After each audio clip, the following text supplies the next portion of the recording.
Okay 1808 में find हुई थी। अच्छा, लॉ ऑफ कंजर्वेशन ऑफ मास की बात करते हैं। मास can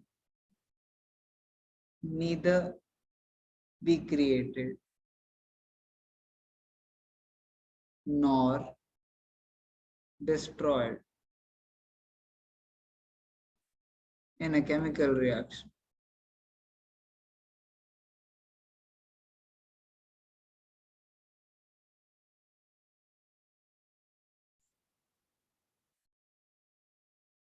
In other words,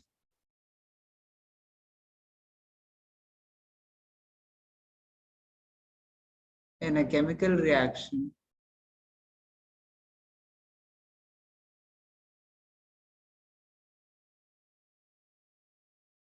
mass of reactants is equals to mass of product.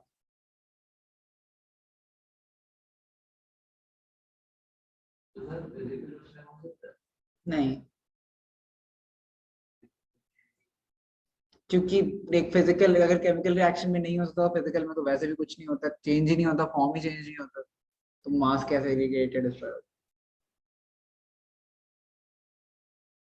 Mass can neither be created nor destroyed. Very important.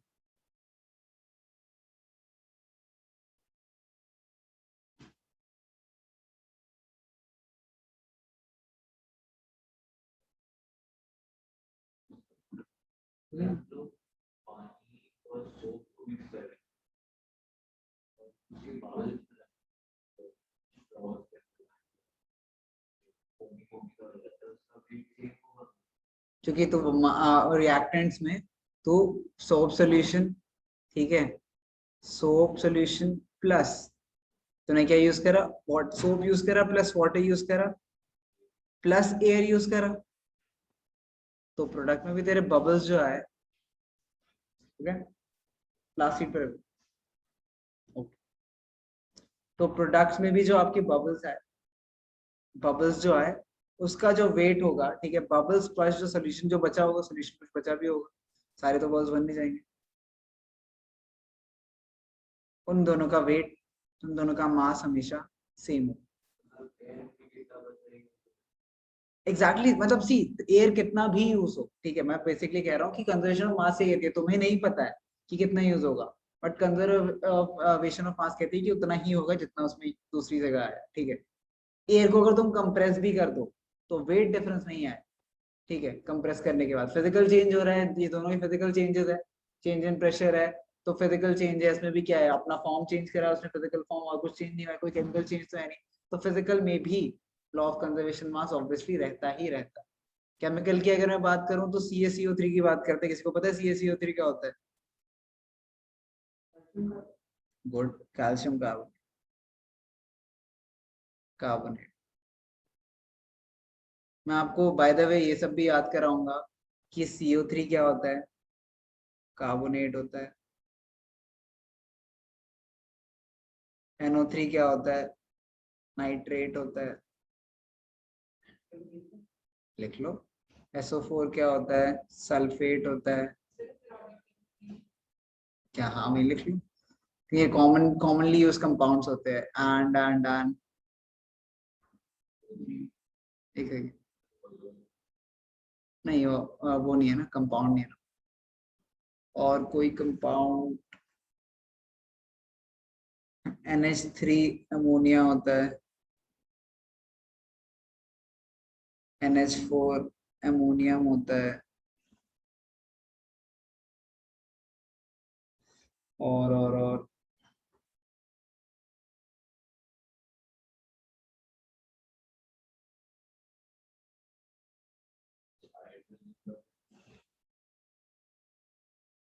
कोई भी, चलो ठीक है, ये तो लिखो पहले, फिर धीरे धीरे जैसे जैसे आ जाएंगे ऐड कर।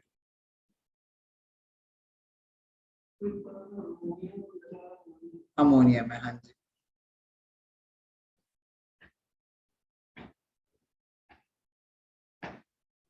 NH2 अमीनो होता है,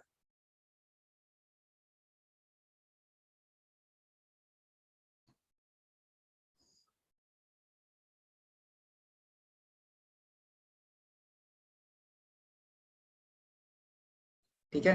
अच्छा, तो CaCO3 आप नेक्स्ट क्लास में करोगे कैसे एक डीकम्पोजिशन रिएक्शन के थ्रू जाता है।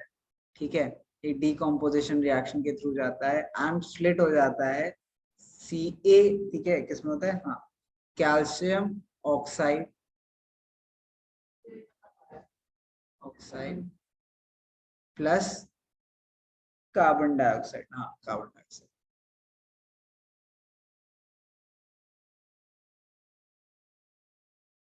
Okay, carbon dioxide. अब अगर इसकी लॉ ऑफ कंजर्वेशन की मास के एग्जांपल में अगर इसलिए लिखा हो, ठीक है, अगर इसे लॉ ऑफ कंजर्वेशन ऑफ मास के एग्जांपल लिखना हो तो इन्होंने लिया है 100 ग्राम ऑफ कैल्शियम कार्बोनेट, इसको डिकम्पोज करा है एंड हमारे पास 56 ग्राम कैल्शियम ऑक्साइड आया, ठीक है, 56, एक सेकेंड, 5 लिख दिया सिर्फ, नहीं मतलब क्वेश्चन आपको ये लिखना होगा, 56 ग्राम कैल्शियम ऑक्साइड प्रोड्यूस हुआ plus 44 grams carbon dioxide produce हुआ, ठीक है।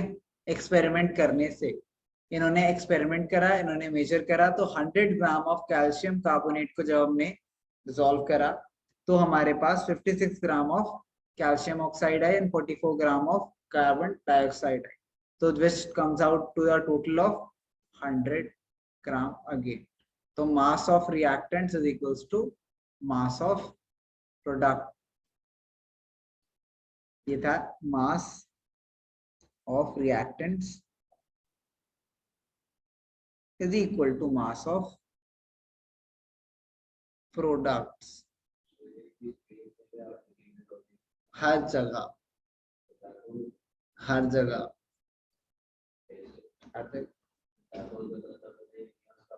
तो फर्क क्या पड़ता है, हाँ एप्लीकेबल।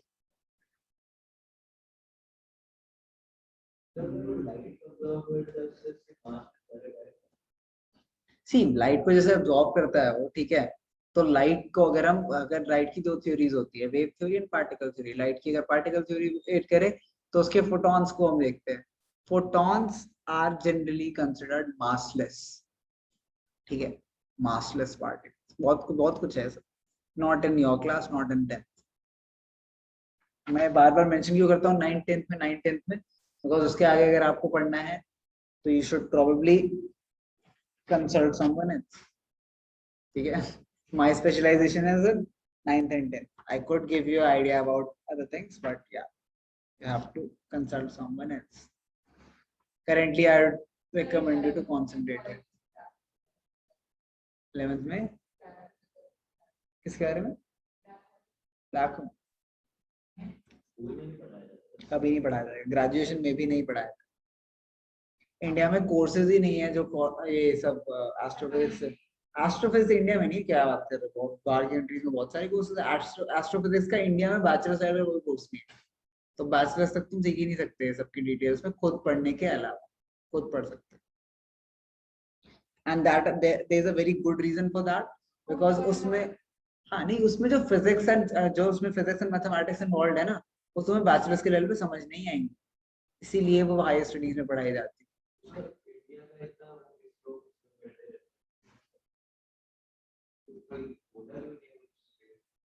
इतना ज्यादा नहीं है, ठीक है, इट्स नॉट लाइक कुछ भी नहीं है, बट इतना ज्यादा नहीं है।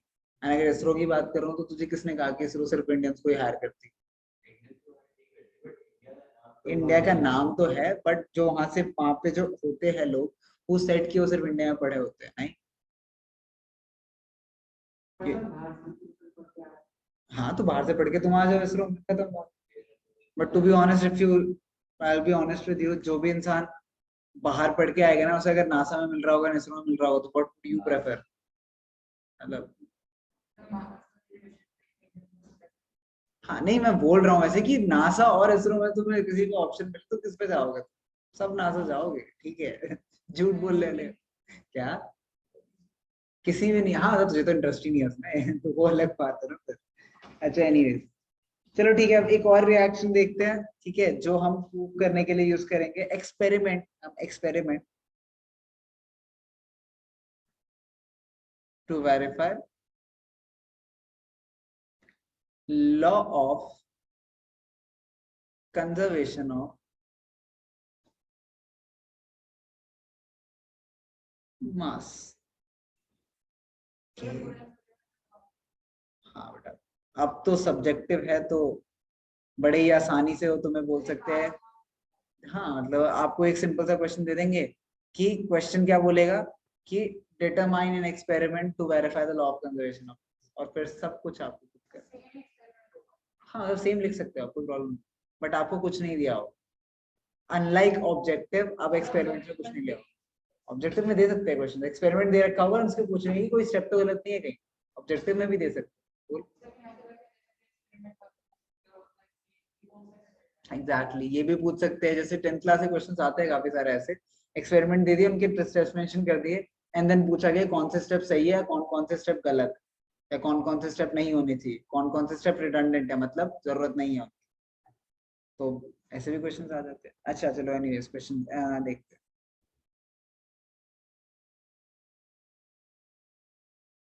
कोनिकल फ्लास्क लेना है आपको एक,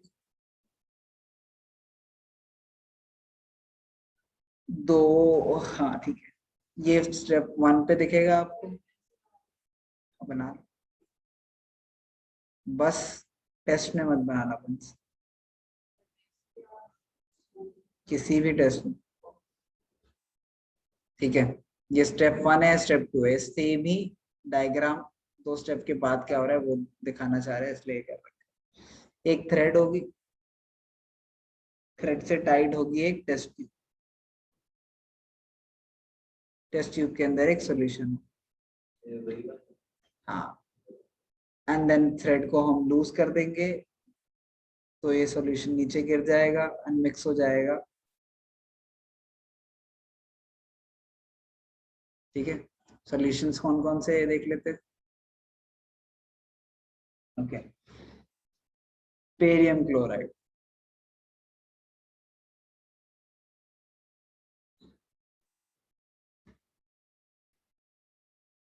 okay, and this is sodium sulfate. This solution is sodium sulfate.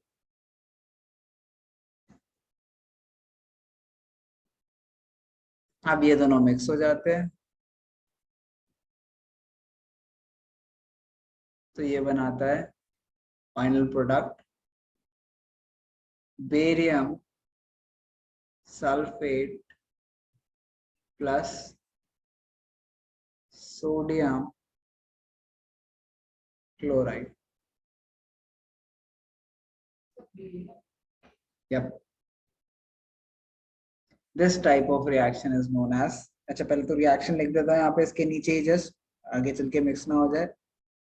Barium chloride plus sodium sulphate, क्या बोल रहे हो?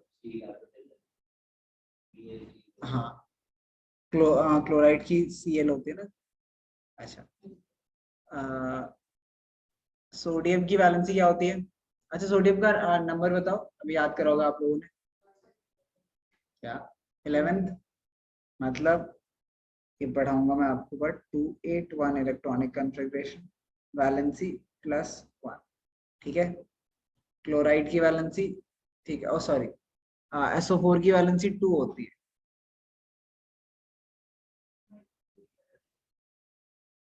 SO4 की वैलेंसी -2 होती है। तो ये दोनों अगर क्रॉस मल्टीप्लाई हो जाएंगे तो बन जाती है Na2SO4, नहीं SO4 की 2 होती है, SO4 की -2 होती है, बैलेंसीज करा दूंगा। अच्छा बेरियम का नंबर क्या था? बेरियम नहीं करा तुम, बीए नहीं करा, बी करा ही नहीं है, फर्स्ट 20 में बीए नहीं है ना, बीए नहीं है ना, लेट मी चेक, बीए चलो नहीं है, ठीक है ओके, एनीवेज बीए की 1 होती है and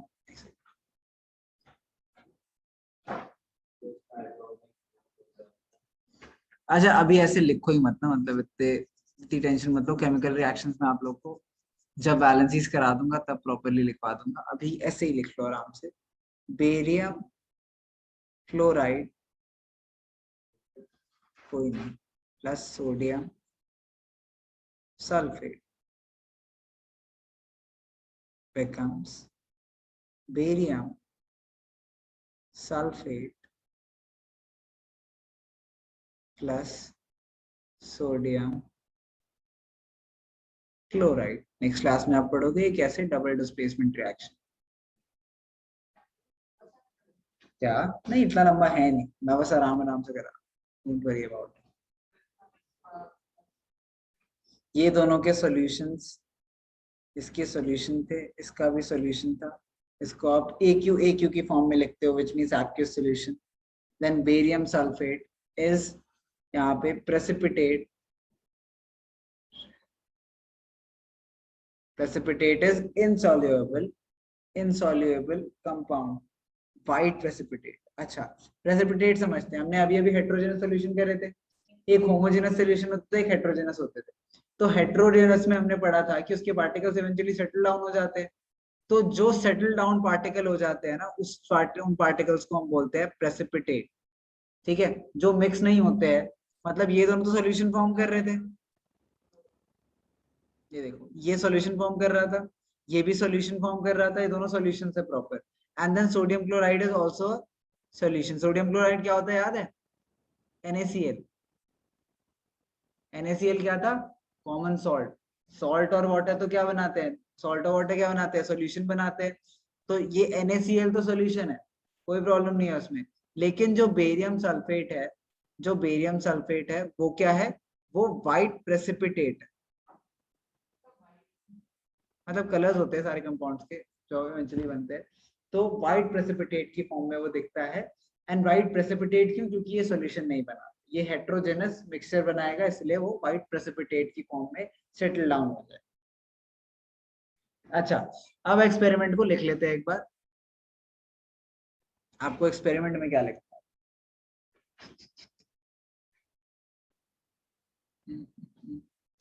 first step, take a clean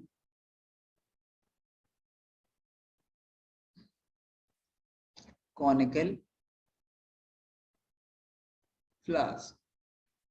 मैं जब भी कोई इक्विपमेंट लिखता हूँ उसके ऊपर उसकी डायग्राम बनाता हूँ कि आपको पता रहे कि वो क्या है। Fitted with a cork, cork is a stopper.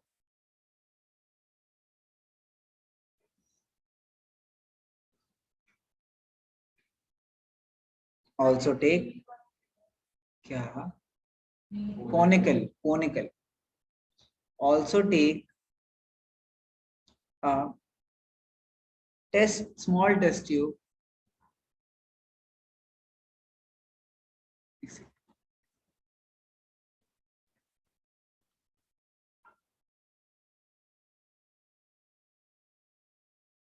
small test tube and a thread, and tie a thread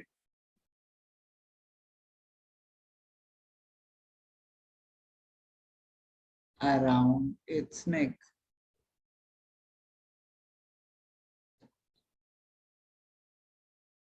with the flask, cork and tube together।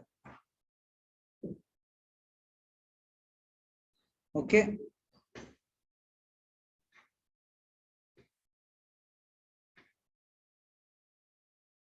second, हाँ डायग्राम भी बना। जनरली हमेशा एक्सपेरिमेंट का डायग्राम बनाना हमेशा अच्छी बात होती है, इस तब भी बना। अच्छा, take a small amount of 5% barium chloride solution 5% barium chloride solution का मतलब क्या होगा, क्या क्या लगता है, सोचो। Exactly exactly.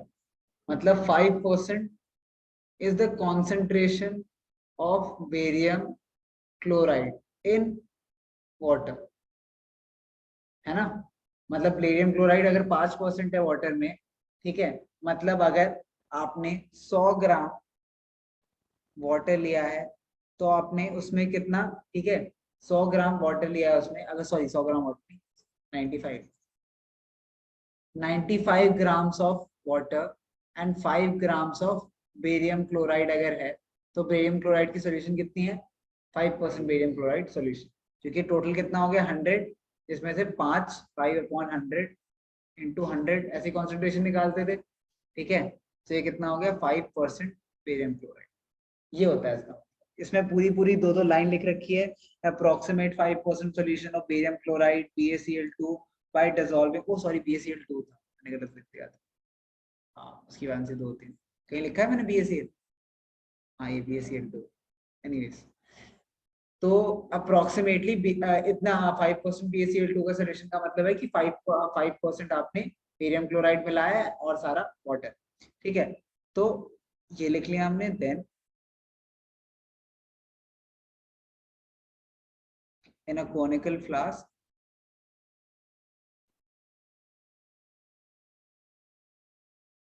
and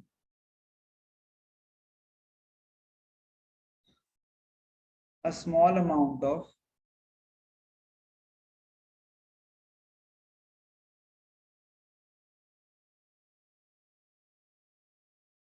सोडियम,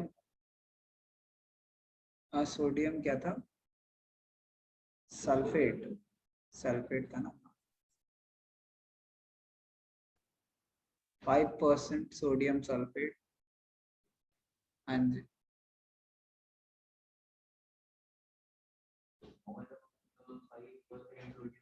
हाँ थोड़ा सा चाहिए, ज्यादा एक्सपेरिमेंट करने की जरूरत ही नहीं है। अब हमें क्या करना है, सस्पेंड करना है टेस्ट ट्यूब को, तो सस्पेंड कर देते हैं। Suspend the test tube with the help of a thread, क्या समझाइए, दोबारा बोलो।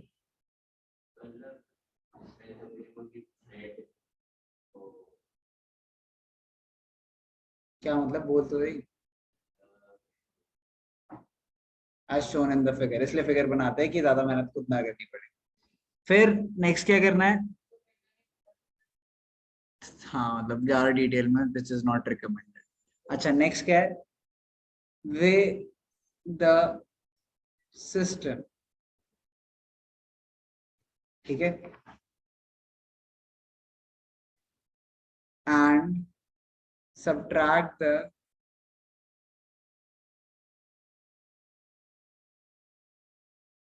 mass of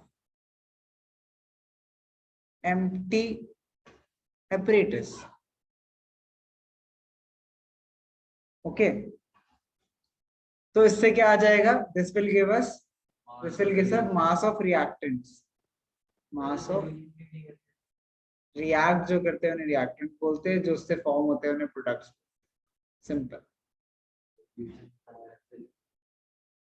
इस साइड जो भी केमिकल रिएक्शन में एरो लगा है, इस साइड चीजें होती है, इस साइड वाली सारी रिएक्टेंट्स, इस साइड वाले सारे प्रोडक्ट्स। बहुत बड़ा डिफरेंस है, सोल्यूशन तो कुछ भी हो सकता है, जरूरी थोड़ी कि केमिकल रिएक्शन हो तभी सोल्यूशन हो,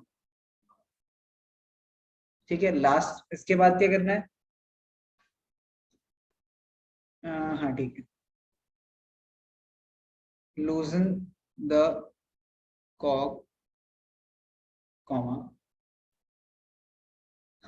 the test tube now falls in the solution,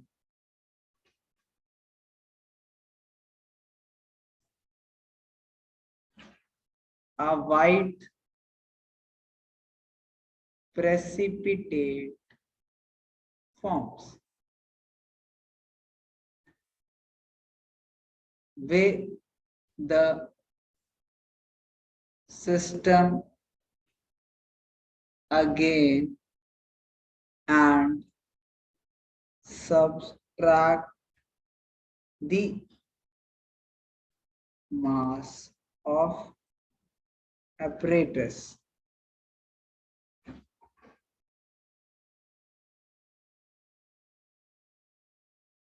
ये क्या हो गया? मास ऑफ प्रोडक्ट। शॉर्ट करके लिखा रहा हूँ, तो ध्यान लेने की जरूरत नहीं होती। We will observe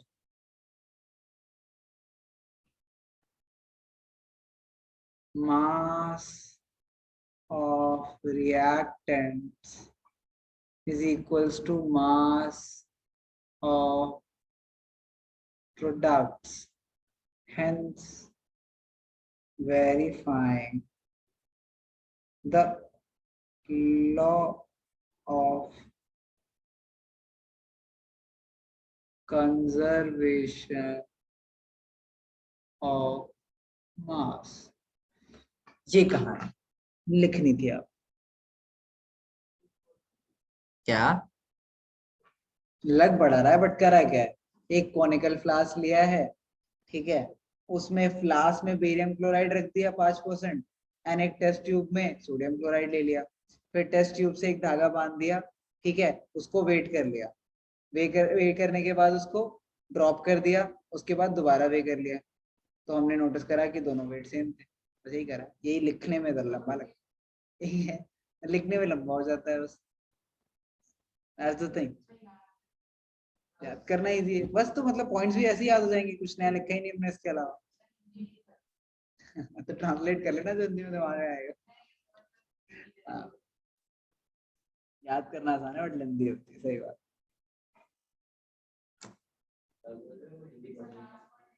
इसको ऐसे लिख लेना, एक सेकंड। ये है बिफोर रिएक्शन एंड ये है आफ्टर रिएक्शन। चलो लिख लो लास्ट पार्ट। क्या टेक्निक? नहीं, वो दो रिजल्ट्स है बेसिकली, बिफोर रिएक्शन और आफ्टर रिएक्शन। क्या स्टेप्स तो बहुत सारे हैं सर, स्टेप्स तो जितने मर्जी बना सकते हो, कम कर सकते हो, ज्यादा कर सकते हो। दो स्टेप्स को एक लाइन में लिख, एक पैराग्राफ में लिख देता तो कम हो गया। नाज नहीं करते, मतलब जनरली ज्यादा पॉइंट लिखनी चाहिए कि लगेगा ज्यादा लंबा आंसर। साइकोलॉजी, साइकोलॉजी के साथ खेलो टीचर की। अब जैसे मैंने ये देखो, ये 2 पॉइंट्स लिखा गया है मैंने, ये पूरी पूरी लंबी लंबी लाइनें क्या है? वेट करने का है, दोनों का वे करो बस। ये पूरी पूरी लाइन फालतू में, मतलब कोई जरूरत नहीं है इसकी। वैसे पता है ना, मतलब इसके नीचे, इसी के नीचे मैं अगर यहाँ पे लिख दूं एंड वे द सिस्टम, ठीक है, खत्म बात। क्यों इतना लंबा था? But this is exactly what they expect from us.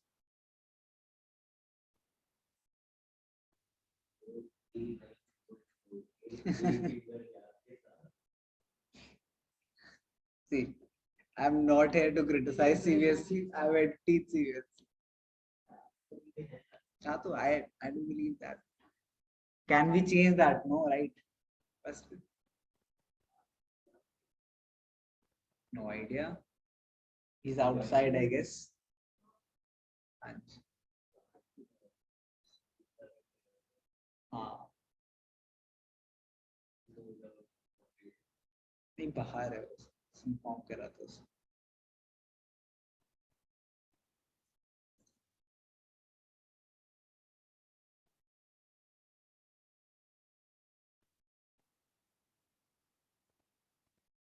अच्छा, कभी कभी क्वेश्चन आ जाता है कि what is the other name for law of definite proportion, तो आप लिखोगे law of constant composition.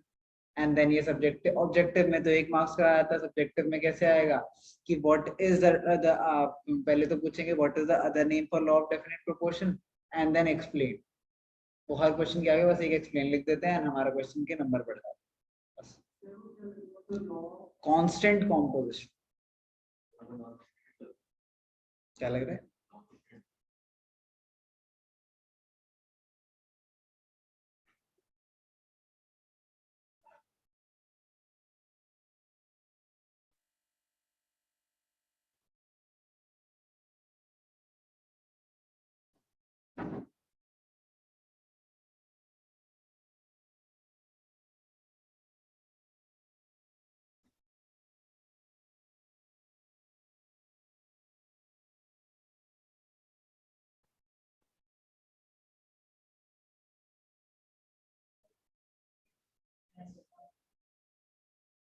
Math से काफी ज्यादा।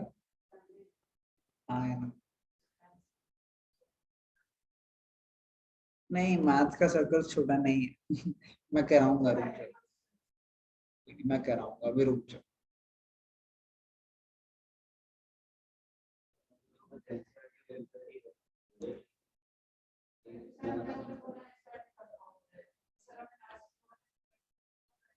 ऐसा हुआ नहीं। ये धोखा है थोड़ा। पता है मुझे बेटा, ये नया नहीं है, ये हर साल होता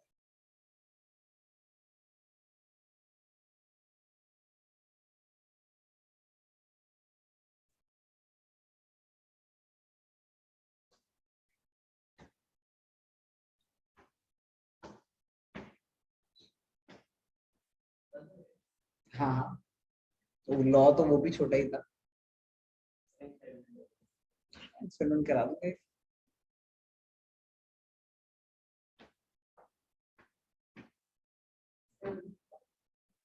हाँ, तो एक्सपेरिमेंट इसकी इतनी ज्यादा कोई लंबी है नहीं, तो एक्सपेरिमेंट की जरूरत भी नहीं है इसमें। इसमें कुछ और इम्पोर्टेंट बात है।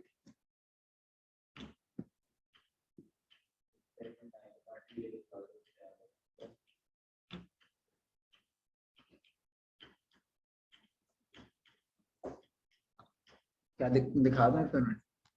बिल्कुल। अपरेटस कहाँ से लाऊं? अपरेटस यूट्यूब से लाऊं?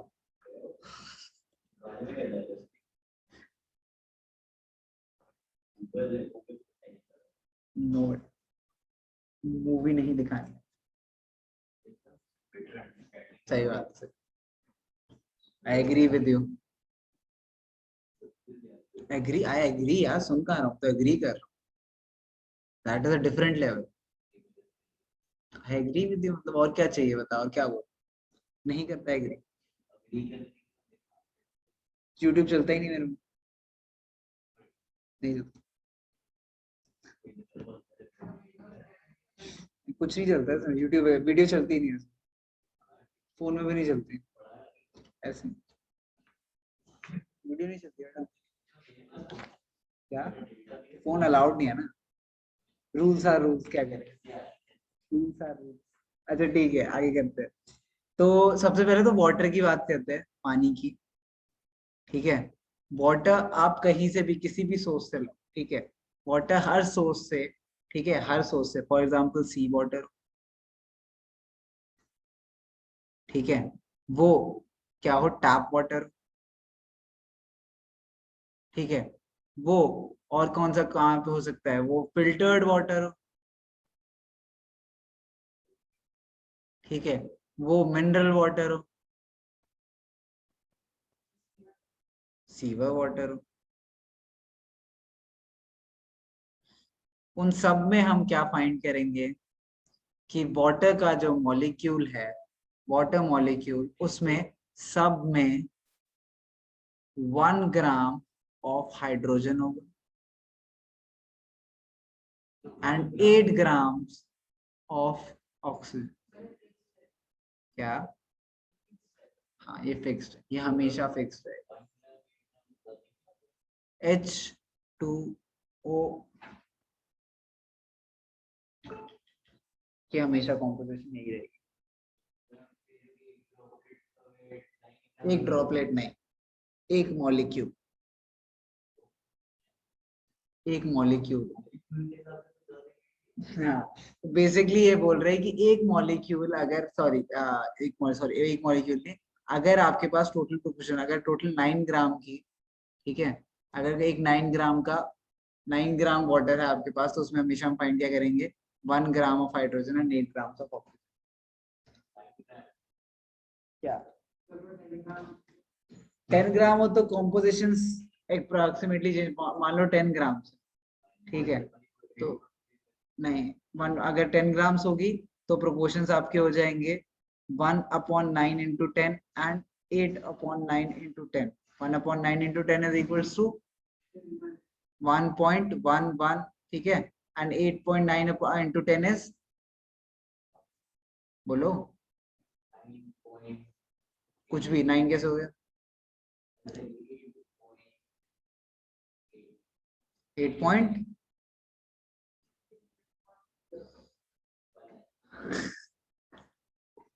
बड़े बेशरम बच्चे हो।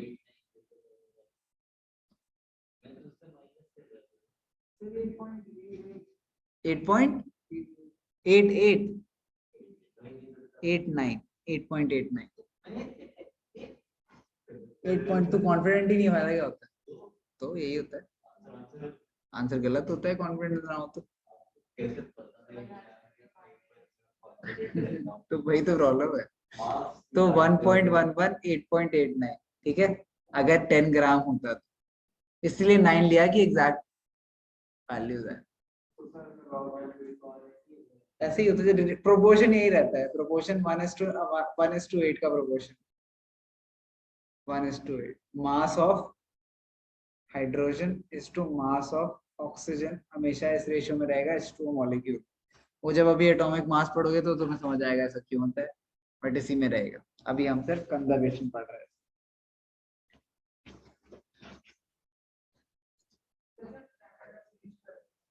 हाँ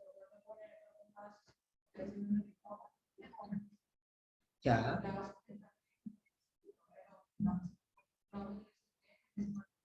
एटॉमिक मास अभी तुम देखोगे, एटॉमिक मास सबकी पहली बात तो अलग अलग जैसे होते हैं ना, तो हाँ मैं बेसिकली यही कह रहा हूँ कि एटॉमिक मास लिखना अलग चीज है, एंड देन तुम मास निकालो भी कुछ कंपाउंड्स के मोल कॉन्सेप्ट के, तो उसमें बहुत पॉइंट्स में भी आंसर आए, लिख लेंगे, रिलैक्स आराम आराम से, समझ जाएगा, धीरे धीरे स्टेप वाइज करेंगे, एक साथ नहीं।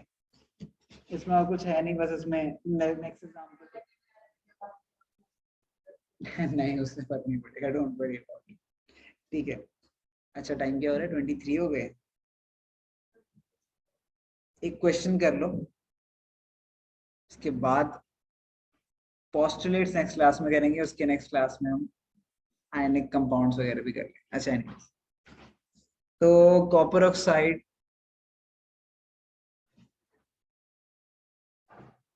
was prepared by two different methods.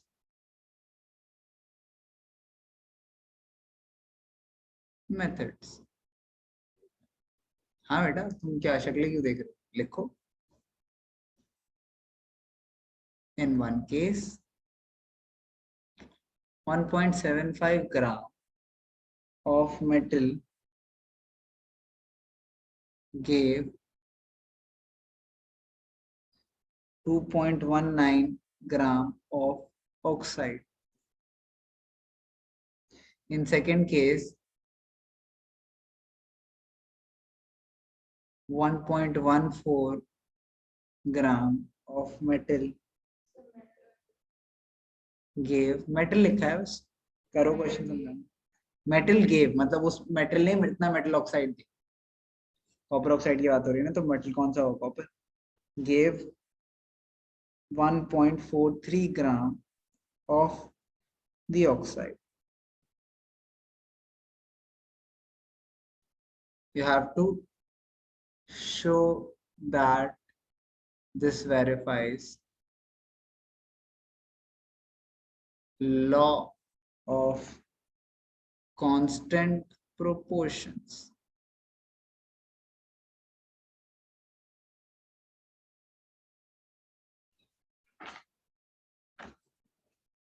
Please verify this for me.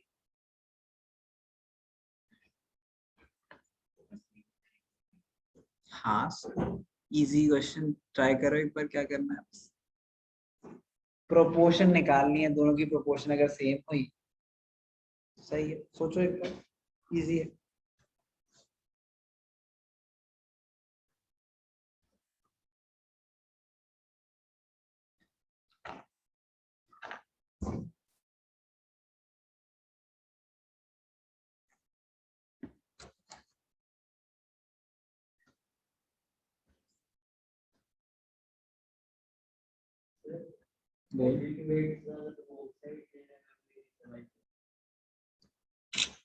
तो दे सकता है, क्या हुआ? ऑक्साइड के लिए ऑक्सीजन भी तो साथ में आएगा, कंजर्वेशन ऑफ मास तो उससे भी सेट ही रहेगी, कोई प्रॉब्लम नहीं। क्या? नहीं यार, मेटल ही तो मेटल ऑक्साइड फॉर्म कर रहा है। मेटल रिएक्टेंट है, प्रोडक्ट है metal oxide. Metal reacts with oxygen to form metal oxide.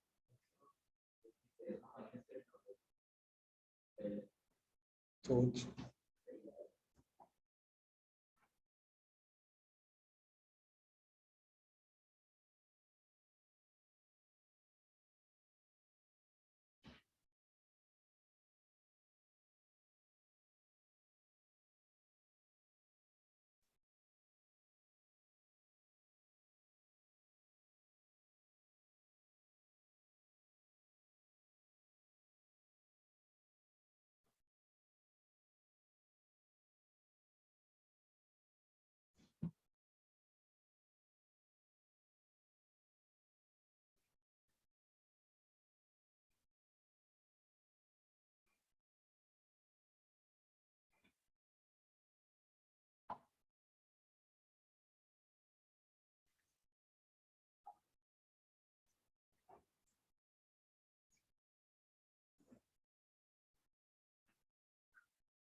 दो क्वेश्चन दिए, ट्राई करके आपने इस क्लास। चलो करें।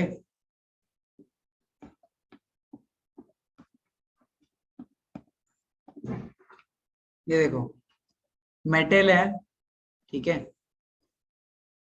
मेटल है, metal plus oxygen will give metal oxide, ठीक है। चलो, तो मेटल कितना है? 1.75 ग्राम, ठीक है, plus oxygen gives 2.19 gram of metal oxide, ठीक है। ठीक है, तो अच्छा, हाँ ठीक। तो हमारे पास प्रोपोर्शन ऑक्सीजन का कितना, ऑक्सीजन की वैल्यू कितनी है यहाँ पे? 0.44, ओके। एंड देन आप बात करते हैं केस 1 था, केस 2 की बात करते हैं। 1.14 ग्राम of metal gives 1.43 gram of oxide। तो यहाँ से ऑक्सीजन कितना आ गया? 0.25, 0.9। अच्छा, 0.29 ग्राम। अच्छा, कांस्टेंट प्रोपोर्शन क्या कहता था? बोलो, पढ़ो स्टेटमेंट एक बार।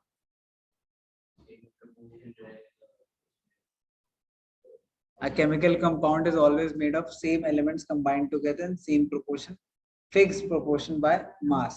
तो अगर मैं प्रोपोर्शन की बात करूं तो इन, अच्छा, ऑक्सीजन का तो 2.9 है, ठीक है। अच्छा, इसका निकालते हैं, मेटल का प्रोपोर्शन क्या है इसमें? मेटल का प्रोपोर्शन है 1.75 डिवाइडेड बाय 2.19, है ना। एंड ऑक्सीजन का प्रोपोर्शन क्या है? 0.44 डिवाइडेड बाय 2.19, निकालो करना। एंड देन यहाँ पे 1.14 divided by 1.43 comma 1.1 sorry 0.29 divided by 1.43। चलो करो।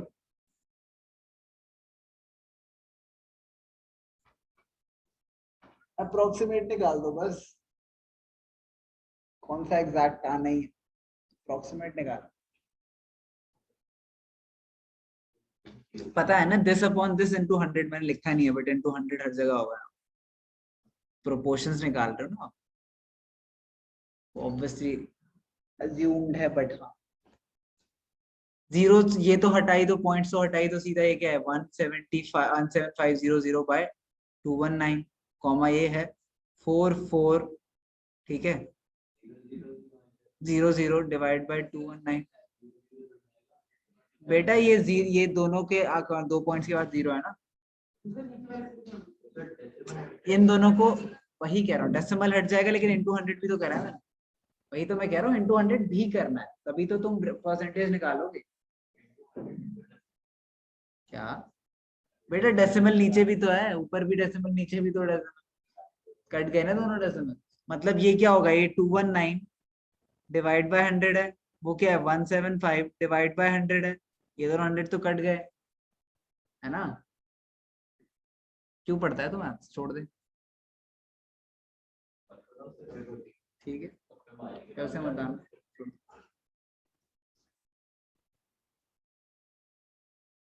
शर्म नहीं आती, डिवाइड कर,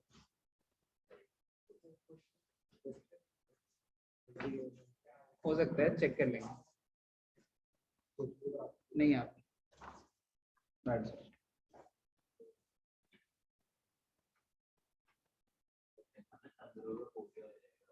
अच्छी बात है, होना भी चाहिए, जाने नहीं दूंगा फिर ये करने, पहले तुम क्या शक्लें देख रहे हो मेरी, चुपचाप सॉल्व करो पहले, उसके बाद आंसर बताओ तब जाने दूंगा।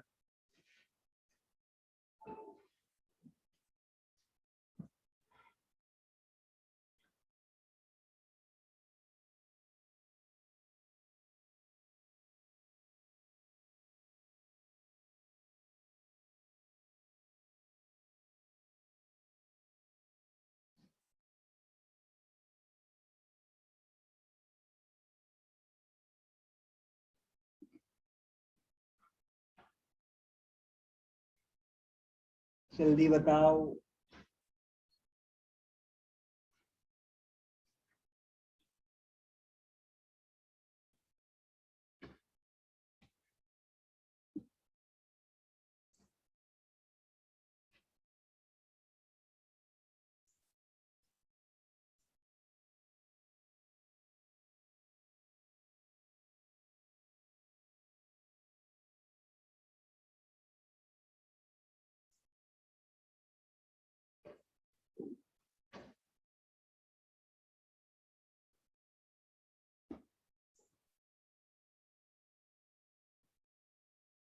हो गया, जल्दी करो, क्या करो, एक तो डिवाइड करिए, बताओ अभी तक एक भी डिवाइड नहीं हुआ। ये 7 आ रहा है, ठीक है 7 आ रहा है, और ये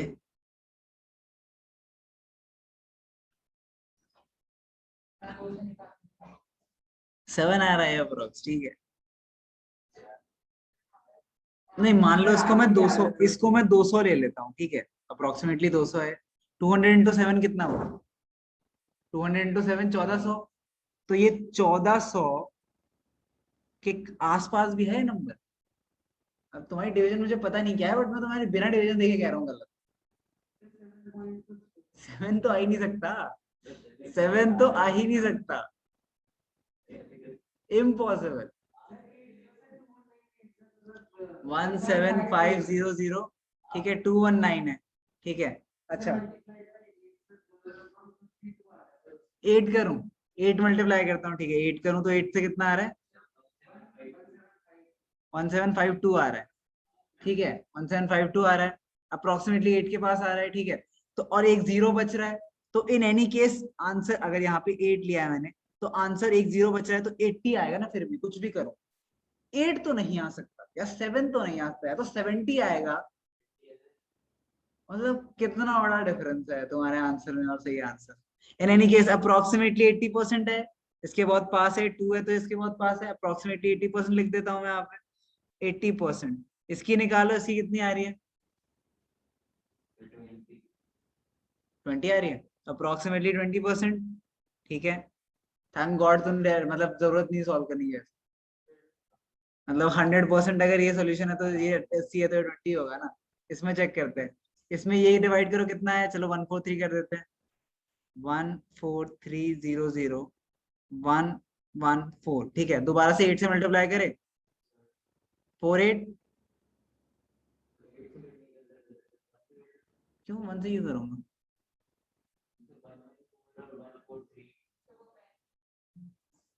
नहीं उल्टा लिख दिया मैंने, सॉरी उल्टा लिखा है मैंने। दिस इज, हाँ 11400 एंड ये 143, इसको 8 से मल्टीप्लाई, 3 8 जा 4284, कहाँ है, कहाँ है, 81 8, क्या बात है, ये सही कैसे बता दिया। तो ये कितना आ रहा है, 114, ठीक है, तो अगर 8 लूंगा मैं तो 1144 आ रहा है, ठीक है, तो मतलब 80 है, तो अप्रोक्सीमेटली ये भी 80% हो गया। ठीक है, अप्रोक्सीमेटली 80, अप्रोक्सीमेटली 80, तो ये भी अप्रोक्सीमेटली 20% हो गया। तो ये देखो दोनों ही केसेस में प्रोपोर्शन क्या है, 80 8:2, 8:2, 80:20। पता नहीं 7 कैसे आया, तो मुझे अभी तक समझ नहीं आया, मतलब इतनी, तूने 7 आया तो 7 ही होगा बेटा कुछ सॉल्व करा करो, भाग जा please, bye bye, bye bye, चलो ठीक है, डिवाइड करने ना कह दो, क्या